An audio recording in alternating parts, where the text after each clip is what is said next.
외국인들의 플레이는 좀 끝났다고 봐야 되겠죠. 이왕이면은 네. 싸게 사는 게 좋지 않습니까? 그렇죠. 원래 그런 데 사는 게 맞습니다. 공급하겠다라는 신호가 나오기 시작할 때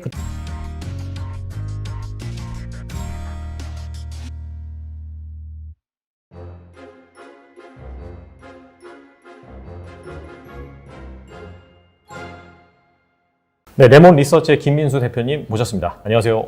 안녕하십니까. 저희 채널에서 처음 뵙긴 한데 워낙 또 다른 채널이라든지 방송에서 많이 활동을 하고 계시기 때문에 네. 또 대표님의 인사이트 한번 들어보는 시간을 갖도록 하겠습니다. 네, 제가 영광입니다. 알려주셔서 감사합니다. 예. 나와주셔서 저희가 감사합니다. 네. 지금 시장이 되게 애매한 것 같아요. 제가 봤을 때. 그렇습니다. 네. 네. 저점 딱 2100 코스피 기준으로 네. 2130 정도 찍고 빠른 속도 달려서 장중에 한 2500을 터치하긴 했는데 그렇습니다. 거기에서 이제 다시 좀 조정을 받으면서 한 2400선이 최근에 깨졌죠. 네. 그래서 한 곳에서는 일각에서는 약간 산타랠리를 기대하는 그런 목소리도 있었는데 네. 이거 어떻게 되는지 좀 궁금하거든요. 대표님께서 어떻게 보시는지 말씀해 주시면 좋을 것 같습니다. 네, 시장 얘기로 바로 훅 들어오다 보니까. 네. 네. 조금 당황스럽긴 하지만, 이런 상황 쪽에서 이제 보통 저희가 그렇죠. 이 정도에서는 바닥은 찍은 것 같은데, 그러고 가파르게 올라왔죠. 네네. 네, 그 다음에 또 이제 다시 조정 비슷하게 지금 12월 달 들어서 맞아요. 나오기 시작하다 보니까 되게 좀 애매합니다. 이 상황을 어떻게 해석을 해야 될 것인가. 아예 거래조차도 별로 이젠 지수는 밀려도 사람들이 거래할 의욕들이 별로 없어요. 이게 지금 되게 신기한 현상 같고요. 혹시 사회자님은 네네. 어떻게 보십니까? 이제 본격적인 조정 아니면 네, 그냥 솔직히 뭐 다른 여러 가지 매크로 이슈 복잡한 게 있긴 한데 그냥 네. 단순하게 네. 그런 심리라든지 기술적인 측면에서 본다라고 하면은 네. 일단 저점 다지고 빠르게 반등을 했잖아요. 네, 그렇죠. 거의 한 저점에서 2,500까지 한다면은 거의 20% 가까이 반등을 했는데 맞습니다. 이게 막 뚜렷하게 막 펀더멘탈이 좋아져서 반등한 건 아니기 때문에 제 생각엔 여기에서는 일단 조정이 좀 나오지 않을까 개인적으로 그렇게 생각을 하고 있거든요. 네. 행보라든지 아니면 조정이라든지. 네. 거의 이제 비슷한 관점인 것 같아요. 그거를 똑같은 걸 얘기해 주는 게 외국인 같고요. 네, 외국인이 첫 번째 그런 것 같고 또 개인들도 보게 되면 요즘에 네. 그렇습니다. 요즘 뭐 이것저것 그래도 좀 여기저기 나가니까 가끔 이제 알아보고 문의하시는 분들이 요즘 주식 문의가 별로 없어요. 네, 그러니까 이번에 인센티브로 회사에서 좀 돈이 좀 나온다. 그럼 이거를 어떻게 굴려야 되겠느냐? 작년 같은 경우는 네. 무슨 주식을 살까요? 라고 물어보는데 이거를 어떻게 운용할까요? 라고 물어봅니다. 그렇다는 얘기는 지금같이 이제 보니까 금리도 많이 좋아졌어요. 네. 오늘 보니까 또 저축은행인가 어떤 신협에서 남해 신협인가요? 뭐 여기서는 약간 그 비대면으로 계좌를 개설하게 되면 뭐 10%인가 정도 한정 상품으로 내놨는데 네. 이 직원이 실수를 잘못했대요. 그래서 한 1,000억까지 한도가 들어왔는데 그거를 사람들이 거기다 가입하느라고 난리였다고 합니다. 그러니까 지금 결론적으로는 이자가 이만큼 올라오다 보니까 지금 이제 웬만한데 약간 좀 5천만 원 한도까지 본다고 하게 되면 한 이제 6% 7%대 나오는 제2금융권 쪽이 많아졌어요. 그러면 시각이 한 6% 7%면 내가 주식으로 그 정도까지 벌 자신은 없고 또 안전상품이지 않습니까? 그렇죠. 위험 원금은 보장되는 거고 맞아요. 이제 예금자본법에 5천만 원까지 되다 보니까 그러면 아예 그쪽에 대한 관심이 더 높아졌어요. 그러다 보니까 10월 달만 하더라도 지금 예금에서 그러니까 주식도 마찬가지겠지만 이거는 예탁금은 약간 좀 힘 빠지기 시작하고 네. 그쪽으로 많이 들어갑니다. 10월 달 들어서 42조가 그러다 들어갔대요. 그러면 저희가 보통 42조 정도가 어떤 규모냐면은 예탁금 규모 정도예요. 증시 예탁금 규모 정도. 그러네요. 예. 그러니까 50조대에서 지금 뭐 47조 여기서 왔다 갔다 하는데 그 정도 금액은 차라리 만약에 시장이 좀 뭔가 될 만하다 그러면 일로 들어가셔야 되는데 자신 없어. 시장 뭐 오늘 또 많이 되었지 않습니까? 올해 장에? 맞아요. 네. 그러니까 이게 그대로 그쪽으로 가는 거죠.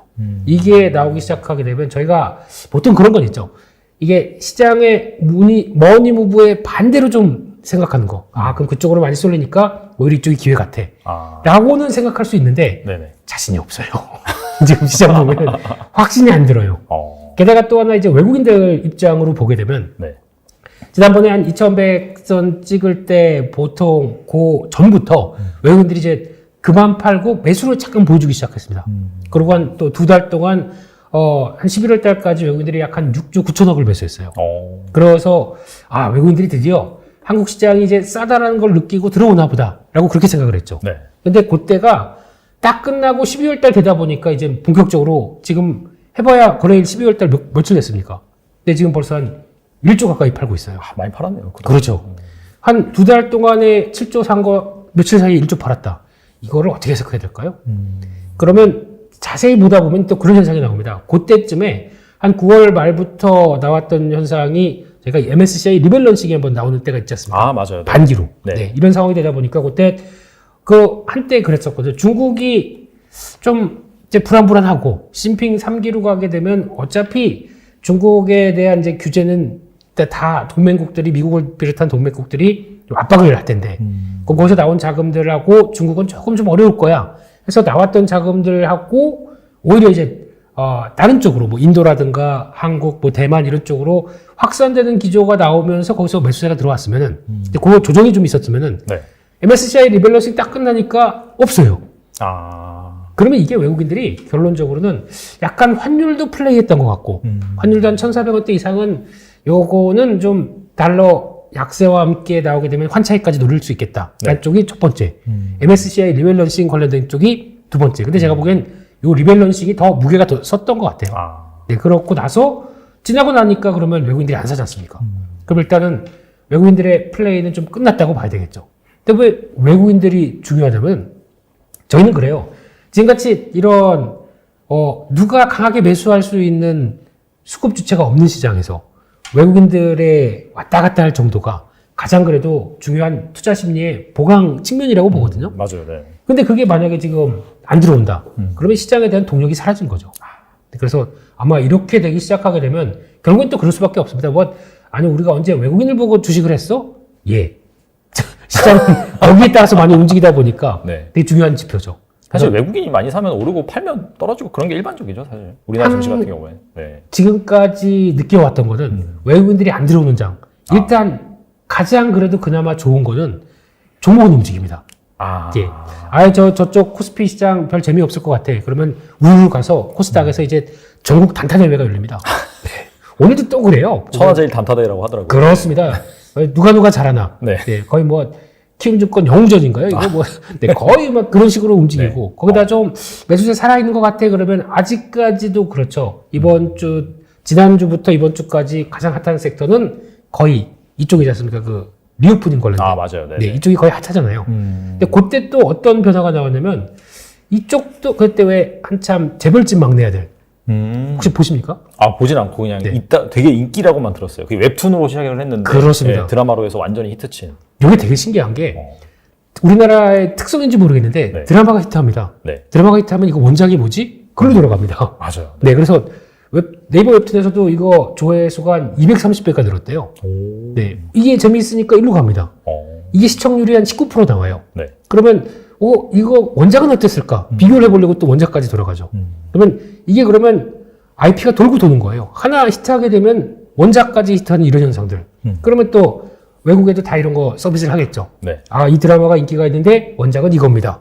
그럼 거기 또 같이 또 맞물리는 현상이 나오겠죠. 그러다 보니까 이런 컨텐츠에 대한 힘들이 보여주면서 나오는 경향들이 확인이 되다 보니까 또 이 천하제일 단타대회는 컨텐츠에서 또 벌어지고 있네요.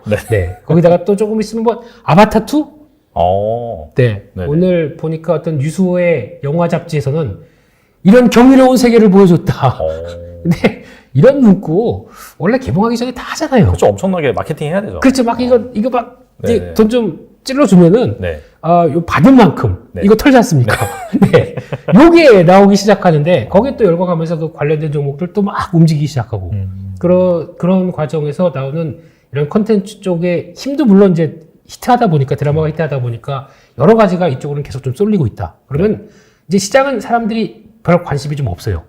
그런 상황 쪽에서 또 이번 주 물론 이제 녹화 일자랑 다르겠지만 네. 선물 옵션 동시 만기일이 또 있는 주다 보면은 시장에 대한 또 변동성이나 출렁이 좀 심하겠지 이렇게 생각하다 보니까 이거를 나 저기 대형주 가지고 자신 없어. 그냥 현금 가지고는 혹시 뭐 오늘 사서 좀 먹어볼까라고 하는 이런 좀 작은 심리들이 다 이쪽으로 가 있더라고요.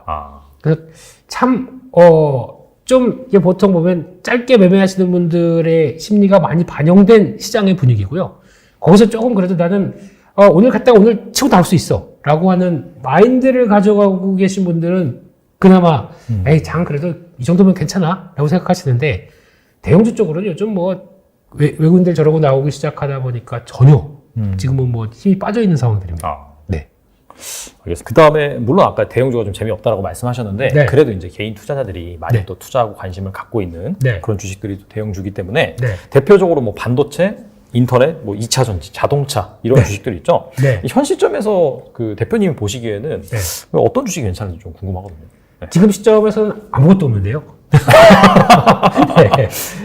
네. 지금 시점에서는 일단 네. 다 좀 기다려 봐야 되겠죠. 아. 네. 왜냐면 이왕이면은 네.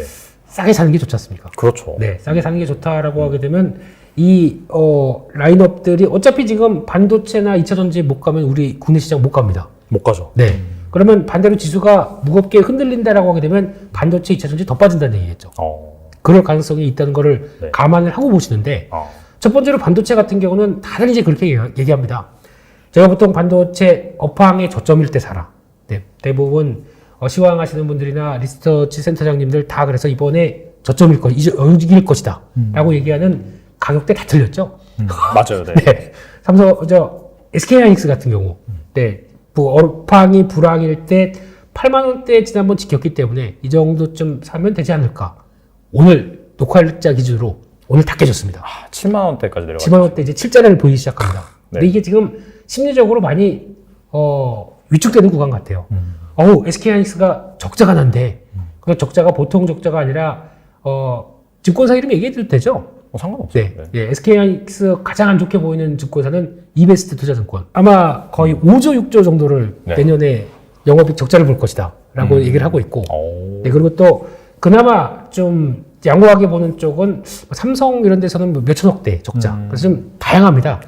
근데 한 달 전만 하더라도 그 정도까지 아니었어요. 흑자였어요. 한 달 전까지만 하더라도. 흑자였습니다. 네, 네. 가장 먼저 꺾은 게 이제 이베스트 투자증권이었고. 거기서 꺾기 시작하다 보니까 거기에는 좀 약간 가자 하는 분위기로 꺾다 보니까 나머지 쪽들도 다 같이 맞춰가는 분위기인데 그래서 그럼 잘 뜯어보게 되면 그게 있습니다. SK하이닉스가 만약에 이제 순위까지 이제 적자가 난다. 그러니까 만약에 5조가 적자가 났다. 그러면은 저희가 그러면 저 회사 그동안 벌어놓은 돈이 있다고는 하지만 적자가 나는 기업에 내가 투자해도 될까? 안 되겠어. 팔어. 이렇게 나오는 건데 좀 자세히 보셔야 됩니다. 이게 보통 에비타라고 그러죠. 네. 네, 에비타라고 좀 경제 용어지 아마 편집해 주실 겁니다. 네. 에비타 그 쭉 영업이익에서 네. 감가상각비 그리고 이자 네. 그리고 법인세 네. 이거를 제외한 쪽. 네. 그러면은 쉽게 얘기하면 저희가 어떤 회사의 영업 현금 흐름을 가지고 이 회사가 진짜 뭐 적자가 나서 망할 것이냐 아닐까의 현금 흐름을 볼 땐 이걸 많이 봅니다. 그 중에 하나 나오는 게 이 감가상각비라는 게 있죠. 네. KPX 네네. 투자 네. 이쪽이 있는데 반도체 쪽은 항상 많습니다. 맞아요. 예. 그러니까 SK하이닉스 같은 경우도 보통 삼성전자도 하루 1년에 쏟아붓는 금액들이 한 4, 50조 되지 않습니까? SK하이닉스도 꾸준하게 이런 감가상각비를 매년 10조 정도씩은 계속해요. 투자도 뭐 10조에서 20조 잘 나갈 때는 할 때도 있고 안 할 때는 그보다 좀 줄일 때도 있고. 그러면 이게 가장 좋을 때를 생각해 볼게요. 2018년도, 19년도 이제 어렵다가 좋아지기 시작했었을 때 그때 정점이 나왔을 때는 매출 40조 그리고 영업이익 10조대 정도 됩니다. 근데 이게 네. 자세히 보시게 되면은 그 KPX 투자가 감가상각비가 10조가 들어가 있어요. 엄청 많아요. 많이 들어간 거죠. 그럼 이거를 계산하게 되면 원래 SK하이닉스의 구조는 영업이익 20조입니다. 그러니까 에비타를 기준으로 봤을 때 그걸 빼고 나게 되면은 수익은 원래 한 20조 정도 되는 회사인데 그걸 10조는 그냥 깎아 먹은 거죠. 그러니까 반대로 얘기하면 근데 감가상각비는 그렇지 않습니까? 이거를 공장에 이걸 설치를 했어요. 설치를 하고 이거 설치를 하느라고 비용이 1억이 들어갔습니다. 네. 1억을 이제 보통 한 5년 정도 연수를 보면서 한 5년마다 한 25%씩 계속 깎아 내려가다 보니까 거기서 이제 나중에 5년 뒤에 가게 되면은 감가상각이 다 끝났기 때문에 그다음부터는 이제 실적 나온 대로 그대로 갈 수 있다라고 하지만 이런 반도체 같은 기업들은 매년 계속 투자를 하다 보니까 그게 깔고 가는 상황이기 때문에 그렇죠. 저희가 알고 있는 현금 흐름보다 재무제표는 더 안 좋아요. 그럼 반대로 말씀드리게 되면 내년도 분명히 그럴 겁니다. 내년도 한 10조 정도 감가상각비가 들어갈 거예요. 그런데 지금 그걸 감안해서 이제 순이익이 만약에 5조 적자다라고 하게 되면 이걸 만약에 빼게 된다라고 하게 되면 원래 5주 정도 흑자입니다. 그렇죠. 네. 그러니까 솔직히 말씀드리게 되면 지금 영업 현금 흐름에는 아무 이상이 없어요. 근데 재무제표상에서는 5주 적자 연간. 아우 이거 SK하이닉스 망할 것 같아요. 그리고 분명히 내년에 그런 얘기 많이 나옵니다. 하이닉스 특히 마이크론 테크놀로지도 괜찮은데 왜 하이닉스만 이 모양이냐, 적자가 와서 이 회사 괜찮겠느냐, 반도체에 따라서 뭐 거의 망할 듯한 기사 아마 쏟아질 겁니다 내년에. 그러면 그걸 보고 있는 저희들은 어떨까요? 불편하죠. 근데 원래 그런 데 사는 게 맞습니다. 네. 그래서 아마 반도체 쪽은 지금 뭐 사이클도 그렇고 많이 위축되는 기사가 나올 텐데 여기서 얼마나 잘 대응하느냐 이게 차이인 것 같지만 그런 기사 보고 저 이렇게 많이 빠졌으니까 사세요 그러면은 자네 나한테 왜 이래? 이런 얘기 듣습니다. 예. 이런 회사 보고 나보고 사라고? 이런 얘기 듣다 보니까 네네. 오히려 안 믿으면 주변에 한번 여쭤보세요. 그 적절한 기사 보여주면서 형 같으면 이거 살 수 있어요? 한번 물어보세요. 그러면 야 종목은 2,000개나 되는데 왜 적절한 걸 나한테 보내? 이렇게 나올 겁니다. 그러면 더 확신을 가지세요. 이렇게 볼 수 있는데 험난할 겁니다. 그냥 뭐 이게 그렇다고 그래서 보통 바닥을 찍는다 그러면 바닥 보여주고 V자식으로 하루 이틀 안에 해서 막 확 올라가면 얼마나 좋겠습니까? 근데 이게 업황에 터널이 들어가기 시작하게 되면 불황에 터널이 들어가기 시작하게 되면은 이 하락한 다음에 여기서 왔다 갔다 하는 게 엄청 심합니다. 네. 근데 그런 때 보통 보면은 이거 7만 원대 보였다. 그래서 만약에 여기서 나 저거 천주 사갈 거야. 천주를 딱 사게 되면은 그 다음부터는 가격이 묶여버립니다. 그러면은 천주 샀었을 때 7만 9천 원도 있고 7만 5천 원도 있고 7만 원도 있거든요. 7자가 3개 아주 복잡한 단계입니다. 이 안에서도 벌써 10몇 프로가 차이가 나요. 그러니까 어디에서 바닥을 멈출지 모르기 때문에 그걸 내가 기술적 내 분석에 의하면은 여기가 저점이야 딱 사면 얼마나 좋겠습니까? 그렇게 안 되기 때문에 네. 아마 보통 내가 한 3번 정도 나눠서 주식을 매수했다라고 되면 이번엔 그러지 마시고요. 10번 나눠서 사세요. 차라리 7자가 보이는 거 좋다. 그러면 여기서 한 2, 3% 하락할 때마다 오늘 한 번. 네. 그리고 또 기다렸다가 그러니까 한 10주씩 100주를 사겠다 그러면 12주씩 사는 거죠. 네, 기다렸다 또 보니까 내가 산 것보다 또 빠져서 2, 3% 또 빠졌다. 또 한 10주 한 번. 이렇게 해서 모아가시는 전략들이 낫지 않나. 근데 이때는 보통 저희가 주가를 저점 매수한다. 그럴 때는 가장 필요한 게 뭔지 아십니까? 몰라요. 해보다 보니까 네. 나의 멘탈 관리. 그렇죠. 중요하죠. 멘탈 관리. 이게 왜 중요하냐면 만약에 아마 이제 SK하이닉스를 타겟을 갖고 그걸 계속 매수하겠다라고 하게 되면 그 사이 이제 어떤 변화가 나오냐면 옆에 또 나는 이것만 계속 보고 있습니다. 그리고 뭐 일하다가도 그것만 보고 계속 하는데 옆에 대리님이 갑자기 번뜩 일어나더니 야 오늘 점심 내가 살게 그럽니다. 그래서 뭐예요? 그랬더니 내가 오늘 캐리 소프트로 한 20% 먹었어. 이틀 만에 20% 먹었어. 점심 살게 다 나가자. 네. 이러면 보고 있던 애도 먹은. SK하이닉스는 지금 사자마자 좀 물려있고 계속 산다고 한 30% 하는데 어차피 하락기에 사게 되면 계속 마이너스일 수밖에 없지 않습니까? 그렇죠. 네. 계좌는 별 재미가 없어요. 근데 주변에서 그러고 그래 그러면 옆에 이제 또 대리님 그러면 옆에 과장님이 너 주식 잘하네. 야, 뭐 살 거야. 네. 그러면은 이런 쪽 콘텐츠가 하니까 그러면 대원미디어 사야죠. 그러면 귀가 이제 솔깃합니다. 네. 대원미디어 봅니다 자기도. 네. 근데 난 이런 작은 종목 잘 못하는데라고 하는데 또 이틀 뒤에는 부장님이 과장님이 네. 우리 회식하자. 이 기대리, 야, 주식 진짜 잘하네. 다 모여. 근데 오늘 쏠게. 네. 이렇게 나가기 시작하게 되면 포모라고 그러죠. 거의 나는 회식 자리에서도 우울합니다. 나 대우미디어 같이 보고 있었는데 확신이 안 섰는데 내 종목은 왜 이래? 라고 하면서 이제 약간 침울하게 되기 시작하죠. 그러면 그때 이 멘탈 관리. 그러면 이제 그다음부터는 막 종목 돌아다닙니다. 이제 대리님이 신이에요. 네. 이분 얘기하는 거 이제 다 삽니다. 다 사다가 이제 한두 번은 맞을 수 있겠죠. 그러다가 갑자기 뭐 한 번 잘못 걸려서 우르르 무너진다. 그럼 끝나죠, 사실. 그럼 이제 원래 이분은 신인 걸 알고 있기 때문에 사람들이 다 알아요. 다 물렸어요. 그리고 주변에 가가지고 혹시 대리님 저 시간 돼서 1대1로 들어옵니다. 네. 혹시 커피 한잔 하실래요? 네. 그러면서 가가지고 이제 상담하는 거죠. 그러면 미안한데 나도 물렸어. 뭐 이러고 있고 이게 되는데 거기에 따라갈 것이냐 말 것이냐. 근데 이런 현상들이 나올 것 같기 때문에 이거 이제 잘 컨트롤하는 나의 마인드 이게 아마 중요할 것 같습니다. 반도체 했는데 뭐 그 회사 직장 슬기로운 회사 생활을 찍었네요 지금. 그러네 진짜. 네.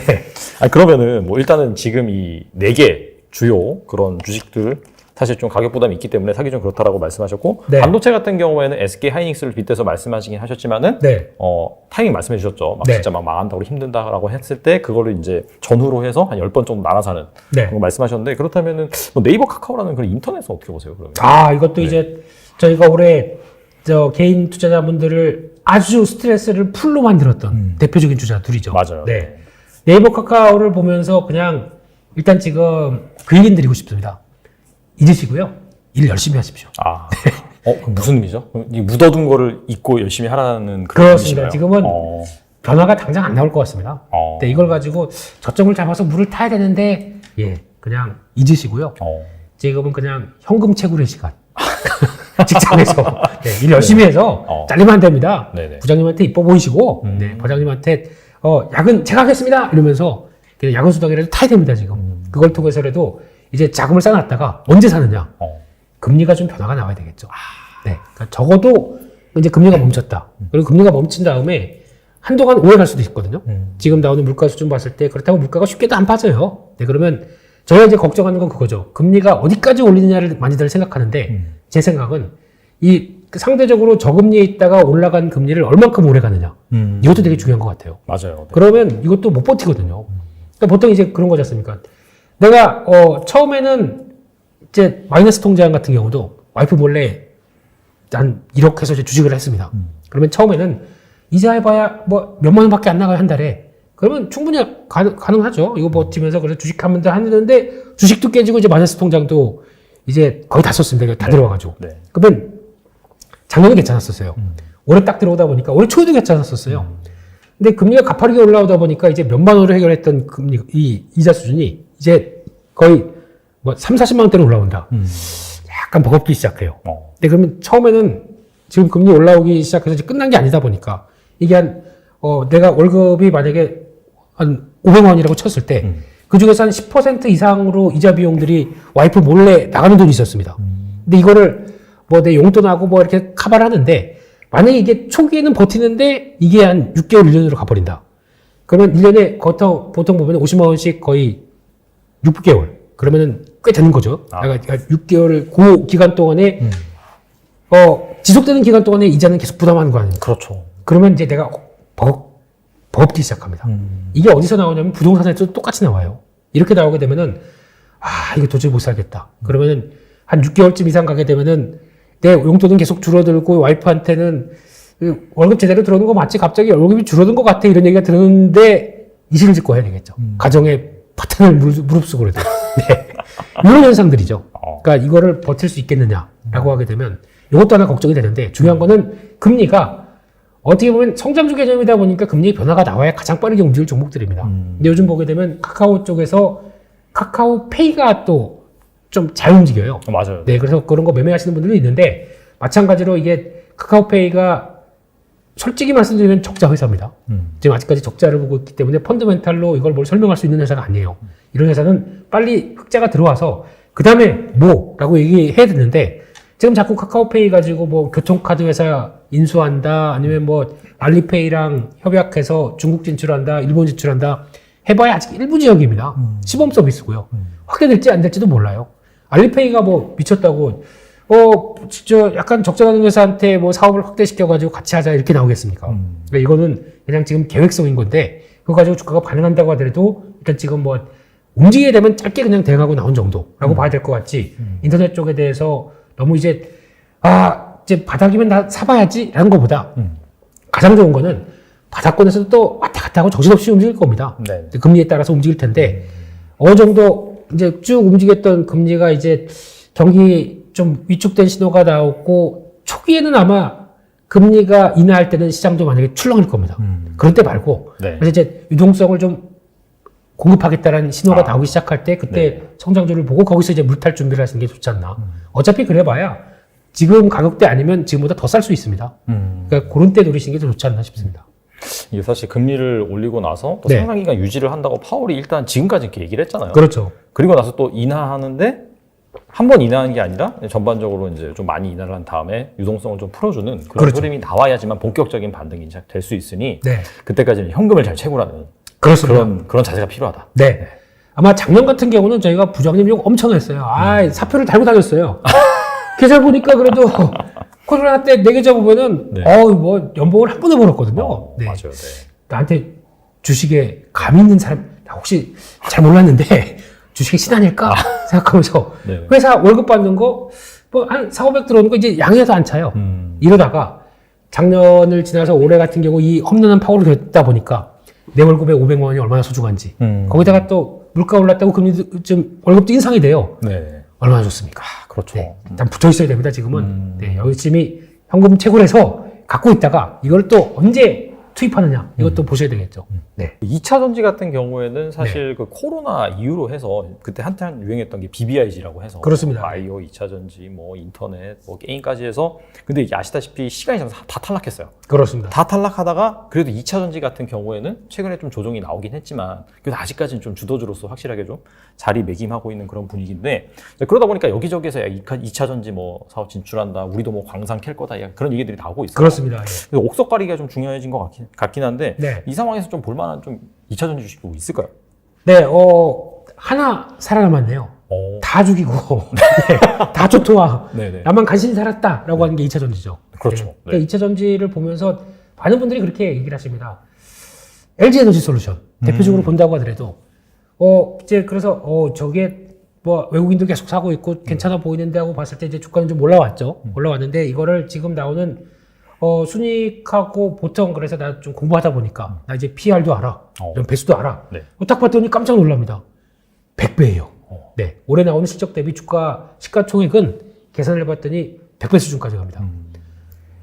이런 주식을 내가 투자해야 되나? 보면은 가치 투자의 길을 봤을 때 저희가 보통 이제 월가의 영웅들 투자를 보거나 네. 아니면 여러 가지 현인들의 입장을 보게 되면 주식은 항상 싸게 사는 거다. 가치 평가를 해봐서 싸들 때 그걸 모아가는 거다.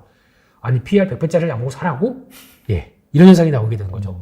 이걸 가지고 어떻게 해석해야 될까라는 부분에 대해서는 뭐 2차 전지가 움직일 때 항상 논란이었습니다. 근데 결국은 그럼에도 불구하고 올라오고 계속 이런 상황이 나왔죠. 무슨 화재가 나서 2차 전지 업체들 다 망할 것 같더니만 맞아요. 다 올라왔죠. ESS 때문에 한창 좀 노이즈가 있었죠. 그렇습니다. 뭐 항상 그럴 때 나오게 되면 뭐 자동차도 뭐 어디 우리나라도 폭발했던 거 그거 뭐 불 꺼서 나오는 허연 장면 이런 것만 보여줘요. 그럼 2차 전지 투자하는 입장 쪽에서는 저거 안에서 폭발하게 되면 급발진이 돼서 160도까지 몇 분 안에 확 올라간답니다. 그냥 화장터예요. 잘못하게 되면. 네. 이런 상황이 되다 보니까 저런 걸 내가 사도 되나? 이런 현상이 돼서 2차 전지는 아니야. 나하고 보면은 다들 그것만 또 신고가 났다고 그러고 이런 현상이 나오죠. 네. 내년도 마찬가지입니다. 내년도 아마 거의 이런 현상들이 나올 것 같은데 최근 들어서는 이제 시장이 좀 조정받다 보니까 조금 불안한 요인들이 많이 나오는 게 첫 번째로는 2차 전지를 볼 때 이제 약간 4분기 정도쯤 들어오게 되면 1, 2, 3, 4분기 때는 약간 그 재고 조정이라는 게 나옵니다. 그러니까 2차 전지 배터리 회사도 그렇고 네. 소재 업체들도 마찬가지고 대부분 다. 그러니까 올해 이게 쭉 들어오다 보면은 올 한 해 달려왔는데 4분기 같은 경우는 이제 내년을 대비해서 재고를 좀 쌓아놨던 부분들 요거는 좀 관리해야 될 거고 요거는 또 약간 좀 더 빨리 보내야 될 거고 그래서 약간 내년을 위한 준비 과정들이 나옵니다. 쉽게 말씀드리면. 네. 그게 재고 조정 과정이다 보니까 다들 예고를 했어요. LG 에너지 솔루션 같은 경우도 4분기에는 3분기만큼 성장 안 나올 수 있다. 소재 업체들도 대부분 그런 쪽으로 얘기를 했고요. 네. 그렇게 되면은 4분기 슬쩍 그냥 플랫하든가 아니면 좀 덜 나올 수 있어. 이걸 다 알고 있는데 그거 가지고 주가는 빠지네요. 4분기 이런 성장하는 회사들이 네. 실적이 생각보다 그 고성장에 좀 멈추는 듯하다라고 하게 되면 당연히 주가는 꺾이죠. 이런 현상들이 나오는 거와 함께 또 하나 최근에 많이 나오는 게 리튬 가격이죠. 맞아요. 네. 리튬에 대해서 얘기가 많이 나옵니다. 올해 리튬 가격이 400% 올랐습니다. 진짜 많이 올랐네요. 네. 거의 뭐 미친 듯이 올랐죠. 네. 근데 이게 리튬 고점론이 나옵니다. 리튬 고점론이 나온다는 얘기는 보통 이제 저희가 양극재, 음극재, 2차 전지 보셨어요. 아시겠지만 양극재, 음극재가 있으면은 그 안에서 전자를 움직이는, 그러니까 전기를 활성화시키면서 막, 그러니까 쉽게 얘기하면은 우리 세포처럼 막 사람 움직이는 쪽으로 역할하는 게 리튬이지 않습니까? 이게 안에 나머지가 깔려 있으면서 그 리튬 이온 전지의 역할들이 나오지 않습니까? 그럼 여기서 양극에 있던 게 음극으로 가기 시작하면서 막 왔다 갔다 하는 과정에서 전기가 발생하는 거고요. 그런 과정 쪽에서 리튬이 꼭 필요하다 보니까 리튬 가격에 따라서 나머지 소재 가격들도 다 영향을 끼치게 되겠죠.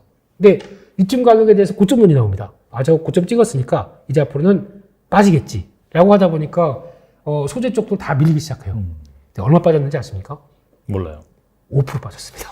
고점에서 5%. 리튬 가격이? 네. 그럼 빠진 것도 아니네요, 그냥. 그렇죠. 오. 근데 시장은 이렇게 반응합니다. 아. 그러니까 좀 어떻게 보면은 리튬이 이제 고점이래 하고 딱 보다 보면 잠깐만 이렇게 와야 됩니다. 이렇게 올라가고 여기서 요만큼 빠진 이 정도. 아. 근데 그걸 가지고 고점이라고 하게 되면 또 주가는 저러고 나오다 보니까 그냥 약간 좀 지쳤다고 봐야 될까요? 아. 벌써 한 3년 동안 계속 주도적인 입장을 가져오다 보니까 뭐 분기 실적도 그래 이것도 저래 그러면서 여러 가지가 다 맞물리다 보니까 그냥 좀 동력이 떨어진 것 뿐인데 이런 상황 쪽에서 가격이 또 쭉 하고 들어온다 그러면은 언제 그랬냐는 듯이 또 올라갈 겁니다. 아. 네, 어차피 2차 전지는 중요한 단서가 그거거든요.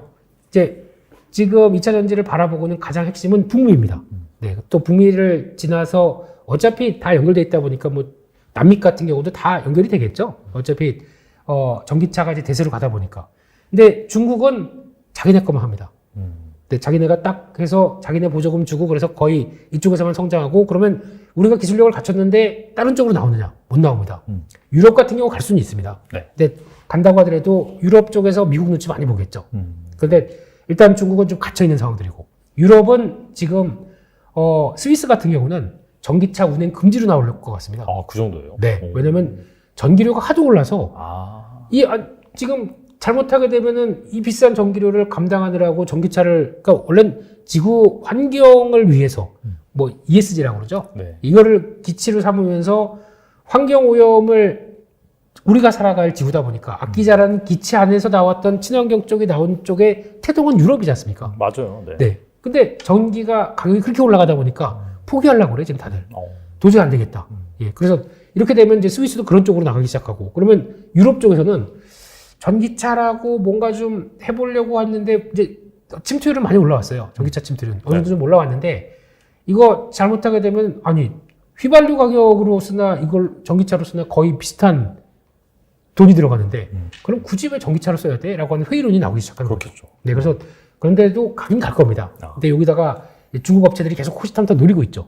유럽에 진입하려고. 네. 근데 그런 현상이 나오다 보니까 근데 미국 쪽은 단호합니다. 아예 IRA 법안을 통해서 중국에서 이제 소재를 가공했던가 아니면 거기서 나온 원재료는 우리 미국에 못 들어올 거야 라고 이제 철벽을 치고 있죠. 그러면 이제 하려고 하게 되면 거기서 공장을 지어야 됩니다. 거기다 이제 또 소재 공장도 같이 그러니까 FTA로 허가된 나라들만 들어와야 될 겁니다. 그렇게 되면은 이제 중국을 배제하느라고 그렇죠. 그러면 거기서 투자를 하겠다고 손들고 돈 이게 다 가겠습니다라고 한 배터리 쪽은 앞으로 성장을 하겠죠. 그게 대표적인 게 우리 배터리 3사지 않습니까? 네. 배터리 3사, 특히 LG에너지 솔루션이 그렇게 벌써 미국에서만 확정되고만 6개 쪽 이렇게 나오기 시작하게 되면은 그러면 이제 미국의 전기차가 커가면서 가장 성장을 받을 수밖에 없는 쪽이죠. 그러면 성장이 예고돼 있다고 봐야 되겠죠. 그러다 보니까 주가가 이렇게 비싼 겁니다.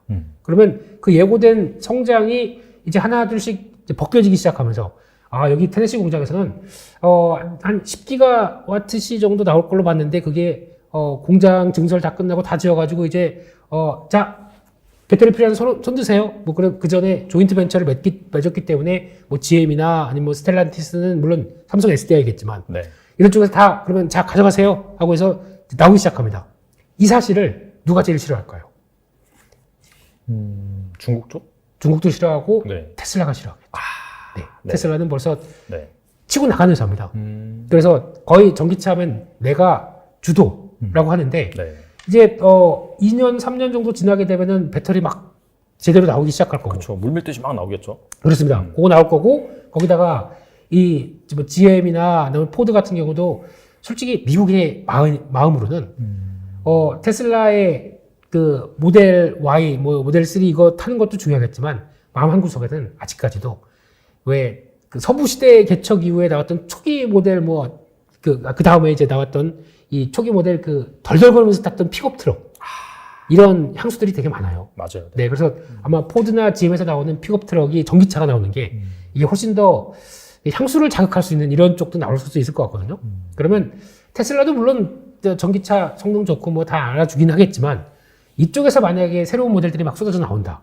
그럼 굳이 테슬라가 지금 독보적인 지위를 가졌던 게 좀 흔들리지 않을까요? 그럼 이제 이쪽으로 많이 나오는데 그러면 이제 그 중요한 역할들을 GM도 전기차 뭐 10종 나오고 포드도 뭐 5종, 6종 나오기 시작하고 그러면은 그걸 공급하는 거는 다 LG 에너지 솔루션이다 보니까 최종적인 성장의 관은 누가 먹겠습니까? LG 에너지. 그렇죠. 이런 배터리사들이 먹겠죠. 그러면 그게 예고가 돼 있다 보니까 주가가 지금 비싼 거죠. 네, 그걸 생각하게 되면 저는 뭐 이렇게 오래 그냥 간단히 사세요, 파세요 하면 되는데. 네, 죄송합니다. 네네. 네. 저는 올해 말 아니면 내년 초까지 조정 나온다. 사야 될 것 같습니다. 2차 전지 쪽은. 네. 근데 그런 회사들이 있어요. 그 약간 중소형주 단에서 네. 저게 2차 전지 하는 회사야라고 보는 이제 종목들이 나오기 시작할 텐데 그런 쪽에서 올해 히트를 친 종목 중에 하나가 금양이라는 종목이 있습니다. 맞아요. 네. 네. 거의 뭐 한 5배, 6배 올랐나요? 네. 미친 듯이 올라왔죠, 네. 지금. 이런 상황 쪽에서 그런 거보다도 오히려 이제 그동안 이제 공장 증설을 LG 에너지 솔루션이나 아니면 배터리 업체로 좀 타진해 놨어요. 2차 전지는 쉽게 말씀드리면 화학 쪽입니다. 네. 그러니까 화학 회사들이 얼만큼 화학 쪽, 비금속 쪽 이쪽에서 우리가 한 4, 50년 하다 보니까 우리 이런 거 잘해 하고 있는데 이걸 조금만 라인 조정하게 되면 우리 2차 전지 쪽에 들어가는 첨가제나 아니면 뭐 거기 양극 바인더라고 하는 네. 쪽이나 뭐 이런 거 조금만 연결시키면은 우리 사업할 수 있겠는데, 신규 사업할 수 있겠는데, 그래서 이런 거 우리가 잘했으니까 한번 이렇게 사업해보면 어떨까요? 라고 배터리 3사한테 가서 타진해봤습니다. 보니까 괜찮겠는데 해봐. 그러면은 네 감사합니다. 그러고 이제 자금 조달해가지고 라인을 이제 쫙 깔겠죠. 요게 먼저 하기 시작해서 올해부터나 아니면 내년 한 중반까지 해서 거의 라인업이 끝났다라고 하는 회사들은 중소형 단의 시가총액 한 2천억 대에서 한 5천억 사이 정도쯤에 되는 회사들이 좀 있어요. 이런 거는 이제 성과 나올 때가 됐거든요. 네네. 대표적인 회사들이 이제 그런 것들이죠. 뭐 솔브레인 홀딩스. 저희가 솔브레인만 알고 있는데 반도체 쪽에서 강점을 보는 뭐 소재나 이쪽을 간다고 하더라도 이 회사가 그쪽을 가 있다 보니까 이쪽도 잘 알아요. 그럼 홀딩스 회사 한번 해보자.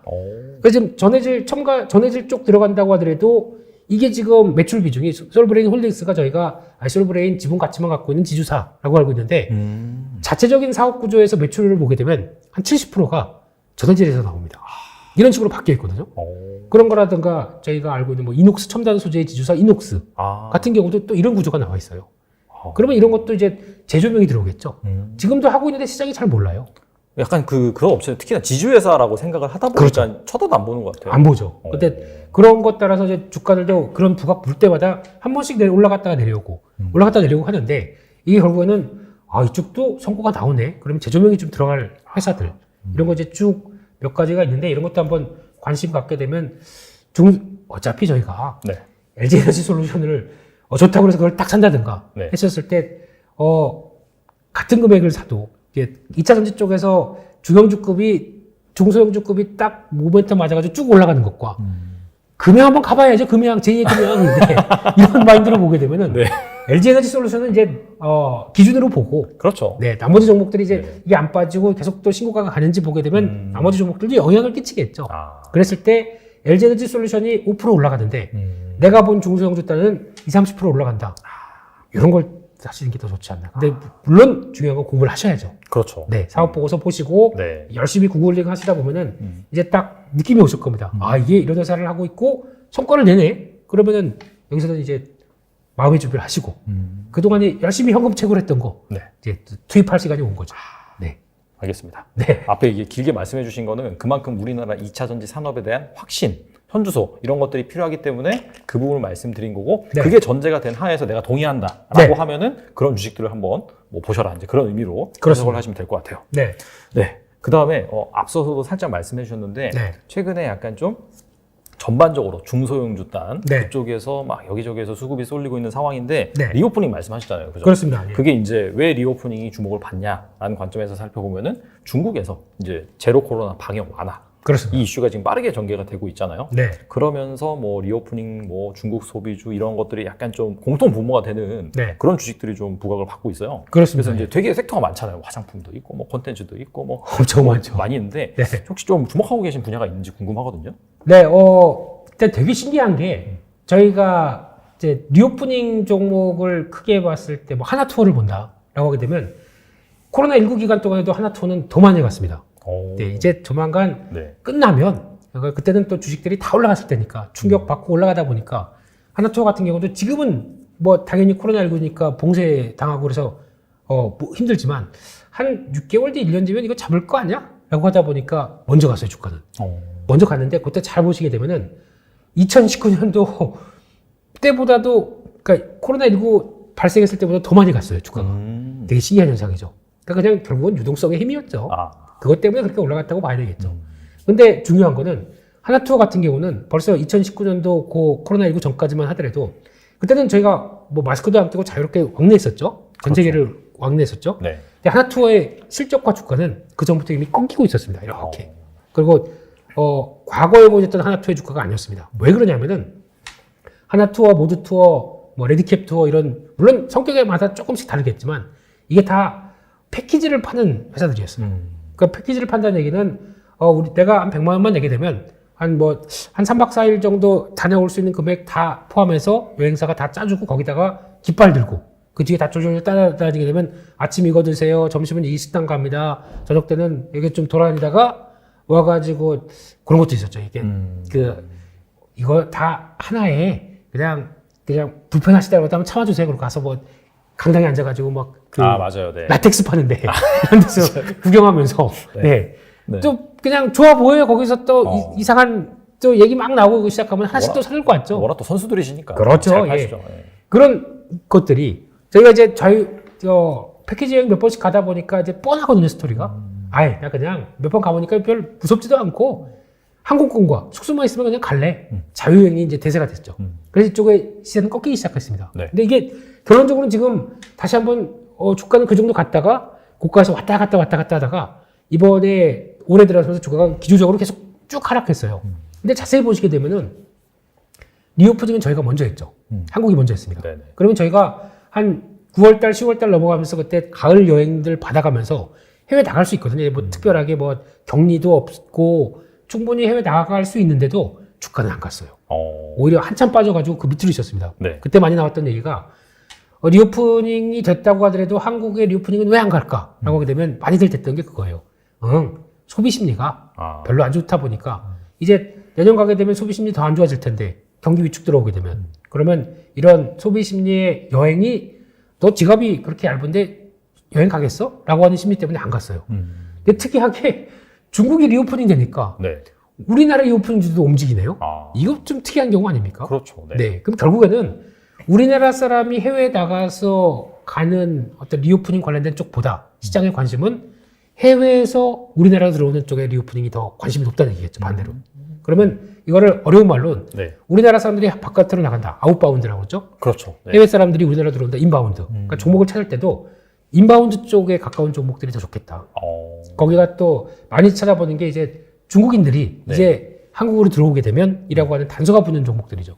그렇죠. 그래서 뭐 리오프닝을 찾아도 아웃바운드 쪽보다는 인바운드 쪽에 경쟁 있는 쪽의 흐름을 찾는다고 하게 되면 이제 대표적으로 나오는 게 카지노 쪽.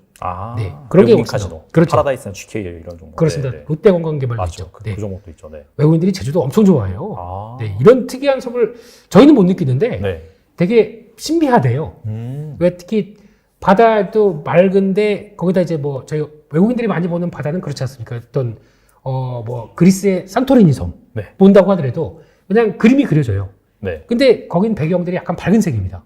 제주도는 그 화감 현무암이죠. 네, 맞아요. 네. 검은색으로 막 숭숭 뚫려 있는 이런 판타지스러운 쪽에 이런 바다, 이색적인 게 이런 게 많이 좀 생소하다고 느껴진다고 하더라고요. 그런데 가봤더니 공기도 그렇고 꽤 괜찮더라라고 하는 이런 얘기를 많이 한다고 하더라고요. 다 유튜브를 통해서 제주도 가고 살고 싶은데 지금 일해야죠. 네, 그렇죠. 열심히 하죠. 네, 그렇습니다. 저도 현금책으로 해야죠. 그러다 보니까 이제 나오는 현상으로 보게 되면은 그런 이제 외국인들이 우리나라로 들어왔었을 때 받을 수 있는 종목들의 변화 이걸 체크하는 게 더 좋지 않나 한쪽에서 그러면 구분이 날 겁니다. 특히 항공주 같은 경우도 우리가 나가는 것도 있겠지만 나갔다가 거기서 또 데리고 가는 것도 있겠죠. 만약에 일본을 간다고 하더라도 대부분의 항공 쪽이 많이 그렇게 된다면서요. 해외에서 북미 쪽으로 온다고 하더라도 일본을 거쳐서 한국을 들어오는 게 되게 많답니다. 그러면 일본이 여기서 왔다 갔다 한다고 하더라도 이제 우리나라 사람들이 일본을 이제 최근에 많이 가기 시작하잖아요. 갔다가 한국 사람들도 데려오는데 또 일본 갔다가 한국으로 넘어오고 싶은 사람들. 오징어 게임의 나라까지 가봐야지 하고 되면 예. 거기서 이제 들어오는 네. 그것까지 보게 되면 이제 풀로 들어오는 거겠죠. 한국 사람도 갔던 사람들 데려오고 외국인들 데려오고 하는 현상이 나오게 되면 이것도 항공주도 또 하나의 인바운드를 바라보는 여행 쪽이 그 모멘텀도 되겠죠. 그래서 이런 쪽으로 좀 더 생각을 해보게 되면 그러면 또 면세점도 조금 도움이 될 수 있겠죠. 근데 이런 쪽도 보시게 되면은 하시되 기억을 인바운드 쪽으로 좀 챙기면서 보시자라고 말씀드리겠습니다. 면세점 하면 사실 호텔신라밖에 떠오르는 게 없어가지고 그것도 그렇죠. 있고 또 네. 그런 것도 있어요. 잘 보게 되면은 리오프닝이 그러니까 웬만한 소비자들은 다 리오프닝입니다. 네, 첫 번째로 네네. 보게 되면 저희가 편의점 얘기하죠.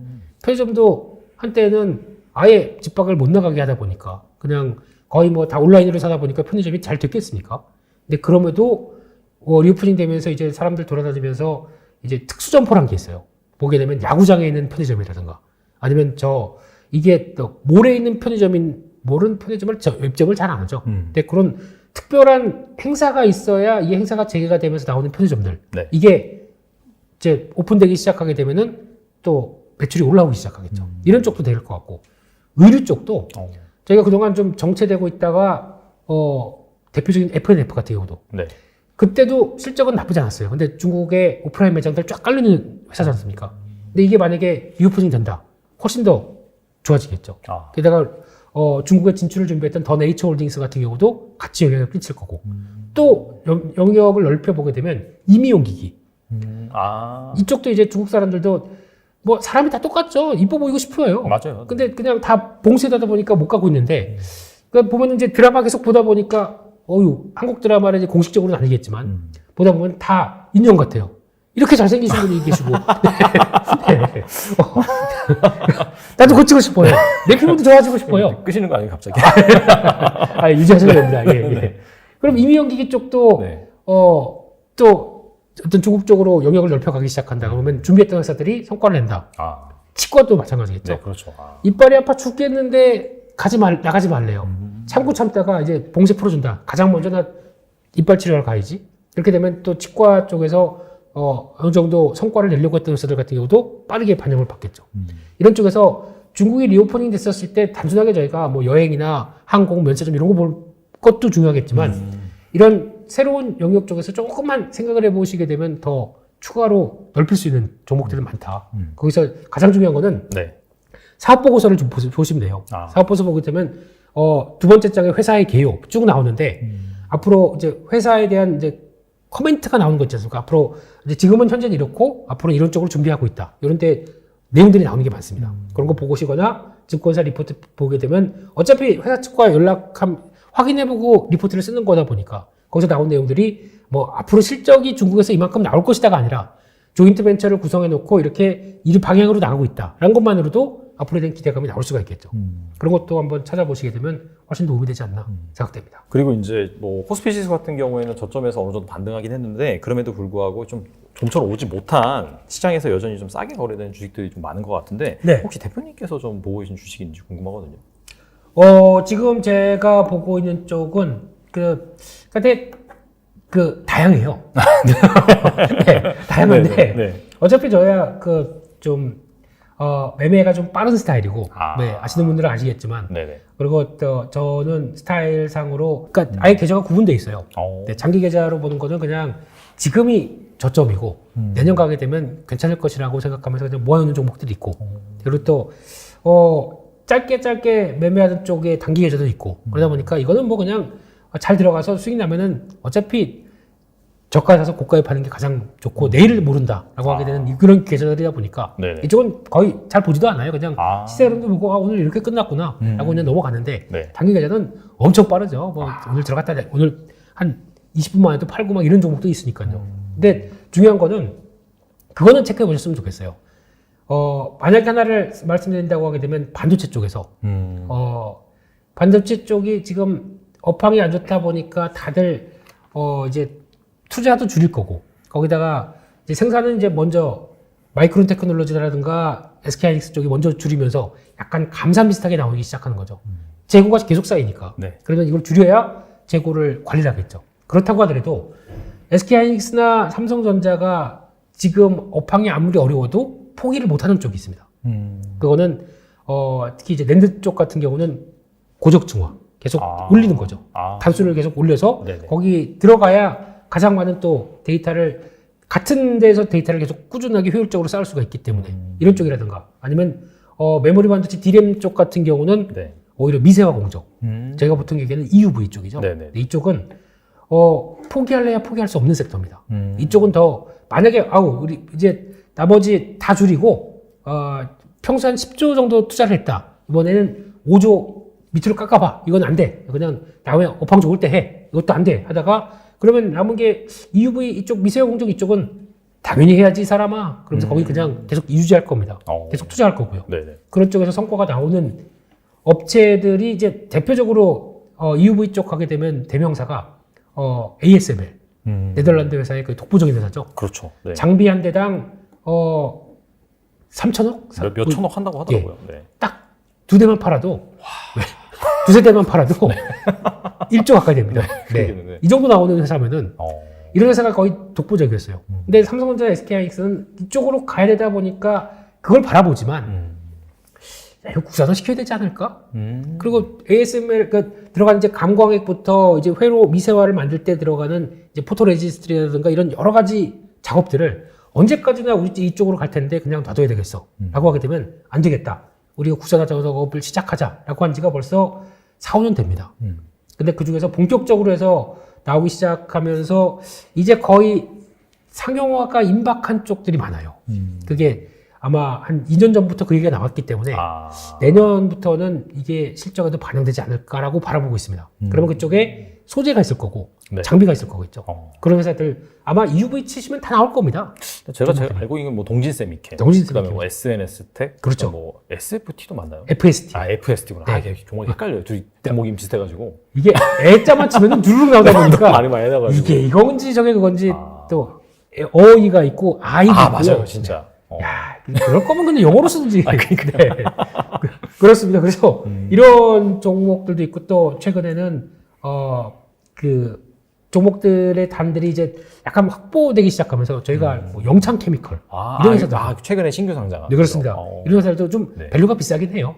네, 근데 그런 종목들도 나오기 시작하고 하다 보니까 좀 예전보다 좀 다변화되긴 했습니다. 근데 이런 것들도 국산화에 따라서 성과를 내기 시작한다는 부분들 또 저희가 원자현미경 쪽을 하던 회사인데 그것도 EUV 쪽으로 확대하는 데서 나왔던 파크 시스템스 이런 회사들도 있죠. 네. 이런 것들도 하나의 영역을 충분히 보여주다 보니까 가장 중요한 거는 지금은 실적이 별로예요. 근데 이제 성과가 나오기 시작하는 걸 회사에서 친절하게 우리 이거 삼성전자로 들어가니까 SK하이닉스로 들어가니까 지금부터 잘 봐주세요. 절대 이렇지 않습니다. 그냥 어느새 보다 보니까 갑자기 분기 실적이 확 올라왔어요. 근데 그 사업 보고서 안에 이제 거의 또 비밀이기 때문에 뭐 국내 S사로 들어가는 물량 이렇게 나올 거죠. 그렇죠. 이게 네. 고객 기밀이니까 이렇게 쓸 수가 없죠. 그렇습니다. 근데 볼륨 보게 되면 S사, 국내 S사인데 SK하이닉스냐, 삼성 일렉트로닉스냐 차이는 있겠지만은 네. 볼륨 보면 대충 알겠죠. 네, 그래서 그런 거 가지고 이제 EUV 쪽은 반도체 쪽에서도 내년을 준비하면서 챙겨보자. 이렇게 말씀드리겠습니다. 어떻게 본다면은 약간 그런 세트 업체들보다도 약간 이쪽 단위 기대 수익률 관점에서는 더 좋겠네요. 그렇죠. 그러니까 그러니까 지금까지는 다 일본 쪽에서 아니면 또 유럽 쪽에서 또 미국 쪽에서 들어왔던 이런 부분들을 거의 뭐 99%가 다 그랬었죠. 이거를 이제 국산하기 시작해서 성과가 나온다 그러면은 어차피 들어와서 우리 거 써도 되네. 그러니까 좀 그 정도 품질이 됐겠네라고 인정을 받았기 때문에 그걸 가지고 나오는 변화는 훨씬 더 기업 입장 쪽에서는 폭발적인 매출이 나오겠죠. 그걸 생각한다고 그러면 여전히 EUV 쪽 잘 보자. 이거로 밀겠습니다. 알겠습니다.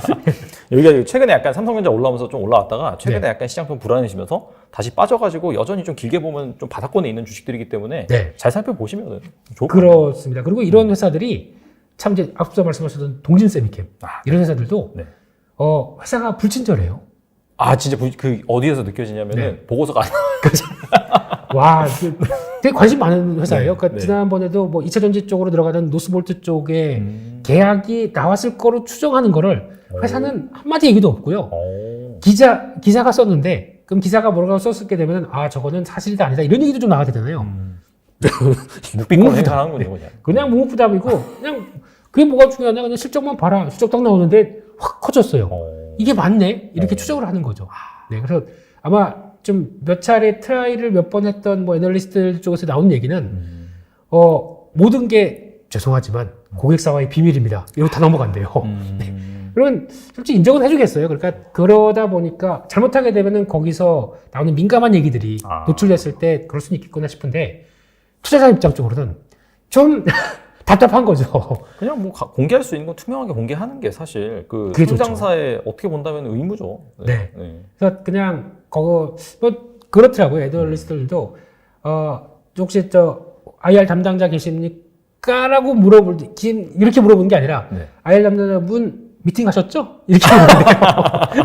미리. 네. 그럴 정도로 그렇습니다. 근데 그래도 사업 보고서 챙겨가면서 근데 기사는 제가 모르겠어요. 뭐 너무 또 한쪽으로 단독 보도 나오면서 또 거기에 대한 피해가 많기 때문에 단독 보도의 피해 중에 하나가 애플카가 있죠. 맞아요. 네. 신비의 애플카.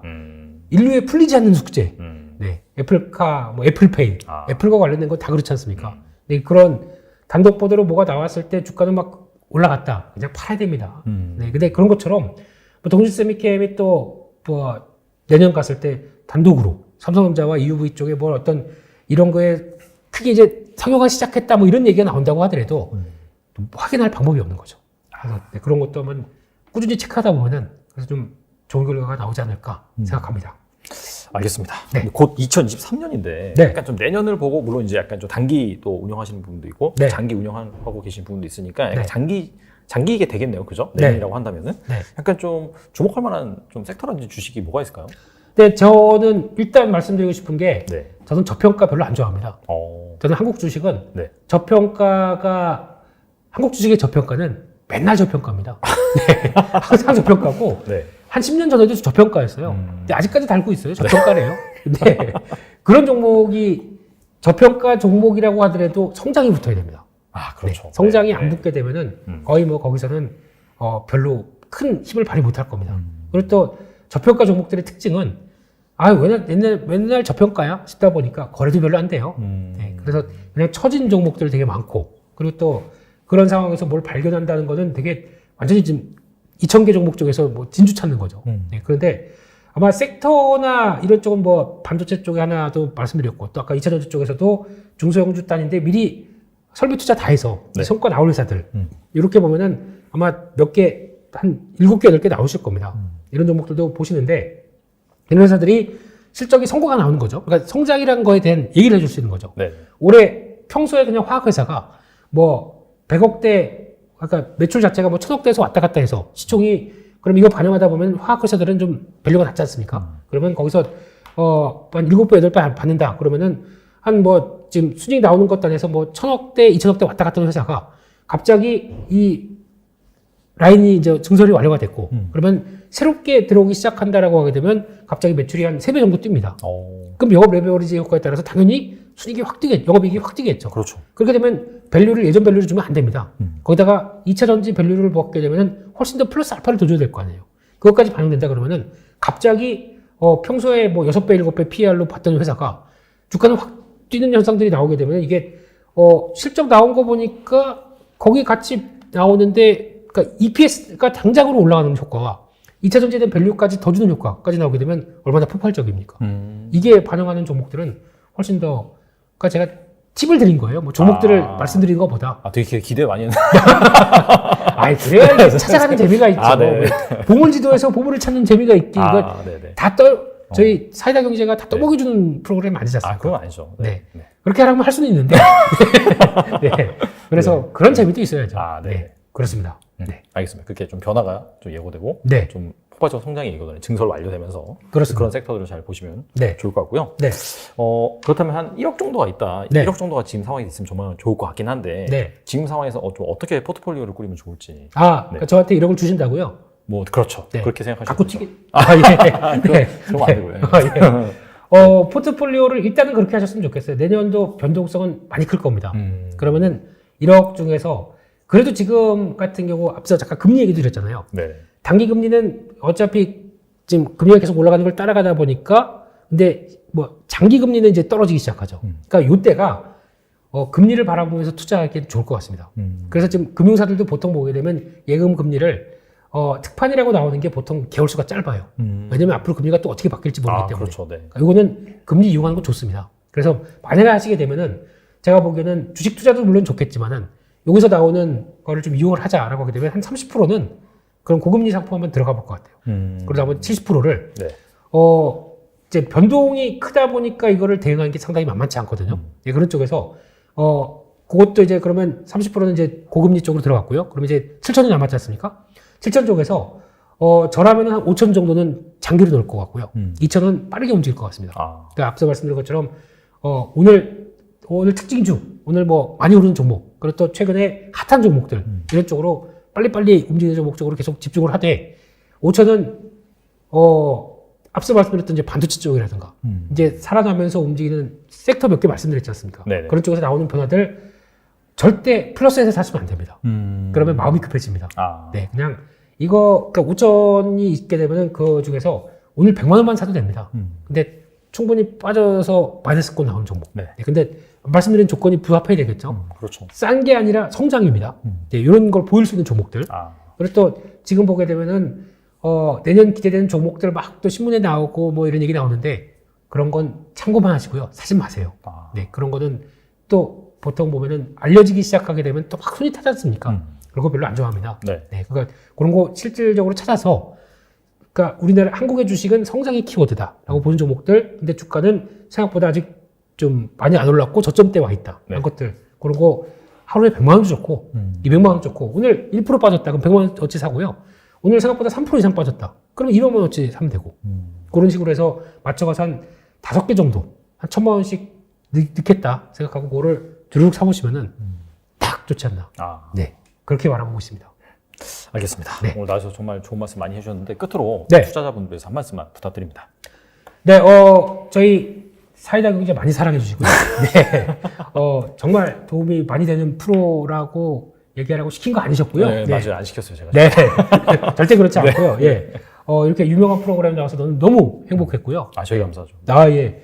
그래서 아마 지금 2023년도 만만치 않으실 겁니다. 그리고 워낙 2020년도에도 2022년도에 지친 모습들이 그대로 또 2023년도로 가면서 힘들 거야 라고 생각하지 마시고 저희가 예측하는 거와 또 정반대의 시장이 나올 수 있다는 주식시장은 항상 그렇지 않습니까? 그러니까 예측과 반대로 나올 수도 있는 여러 가지 변화가 있기 때문에 그런 것도 좀 생각을 해보시고 좀 지친 마음들 연말에 좀 잘 달래시고 내년도 화이팅 하시면서 사이다 경제 보시면 다 나올 겁니다. 종목들도 나오고 투자 아이디어도 막 쏟아집니다.